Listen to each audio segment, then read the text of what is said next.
Juízes capítulo 3. Estas, pois, são as nações que o Senhor deixou ficar, para por elas provar a Israel, a saber, a todos os que não sabiam de todas as guerras de Canaã. Isso tão somente para que as gerações dos filhos de Israel delas soubessem para lhes ensinar a guerra, pelo menos as gerações que, dantes, não sabiam disso. 5 príncipes dos filisteus, e todos os cananeus, e sidônios, e heveus, que habitavam nas montanhas do Líbano, desde o monte de Baal-Hermon até a entrada de Amate.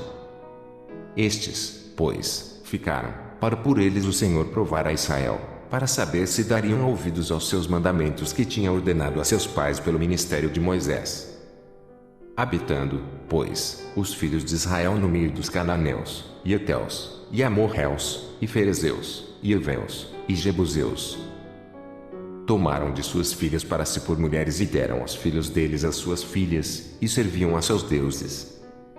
E os filhos de Israel fizeram o que parecia mal aos olhos do Senhor, e se esqueceram do Senhor, seu Deus, e serviram aos Balins e a Astarote.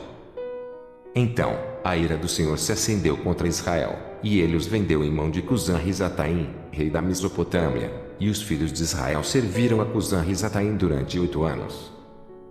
E os filhos de Israel clamaram ao Senhor, e o Senhor levantou aos filhos de Israel um libertador, e os libertou, Otiniel, filho de Kenaz, irmão de Calebe, mais novo do que ele. E veio sobre ele o Espírito do Senhor, e julgou a Israel e saiu a peleja, e o Senhor deu na sua mão a Cusã-Risataim, rei da Síria, e a sua mão prevaleceu contra Cusã-Risataim.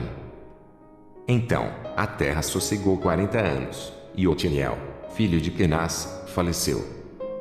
Porém os filhos de Israel tornaram a fazer o que parecia mal aos olhos do Senhor. Então, o Senhor esforçou Eglon, rei dos Moabitas, contra Israel, porquanto fizeram o que parecia mal aos olhos do Senhor. E ajuntou consigo os filhos de Amon e os amalequitas, e foi, e feriu a Israel, e tomaram a cidade das palmeiras. E os filhos de Israel serviram Eglon, rei dos Moabitas, 18 anos.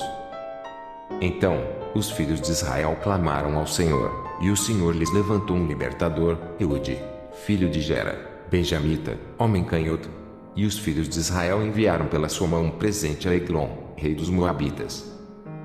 E Eude fez uma espada de 2 fios, do comprimento de um côvado, e cingiu-a por debaixo das suas vestes, à sua coxa direita. E levou aquele presente a Eglon, rei dos Moabitas, e era Eglon um homem muito gordo.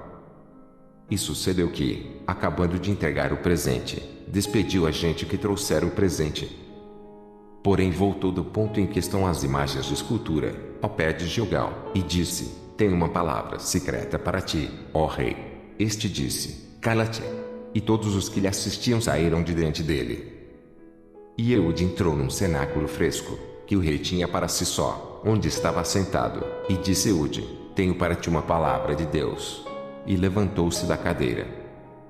Então, Eude estendeu a sua mão esquerda, e lançou mão da espada da sua coxa direita, e lhe cravou no ventre.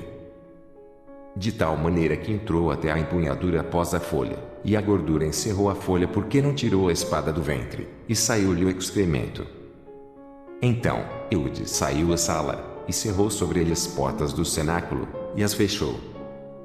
E, saindo ele, vieram os seus servos e viram, e eis que as portas do cenáculo estavam fechadas, e disseram: Sem dúvida está cobrindo seus pés na recâmara do cenáculo fresco. E, esperando até se enfastiarem, eis que não abriam as portas do cenáculo. Então, tomaram a chave e abriram, e eis seu senhor estendido morto em terra. E Eude escapou enquanto eles se demoraram, porque ele passou pelas imagens de escultura e escapou para Seirá. E sucedeu que, entrando ele, tocou a buzina nas montanhas de Efraim, e os filhos de Israel desceram com ele das montanhas, e ele adiante deles. E disse-lhes: Segui-me, porque o Senhor vos tem dado a vossos inimigos, os Moabitas, na vossa mão. E desceram após ele, e tomaram os vales do Jordão a Moabe, e a nenhum deixaram passar.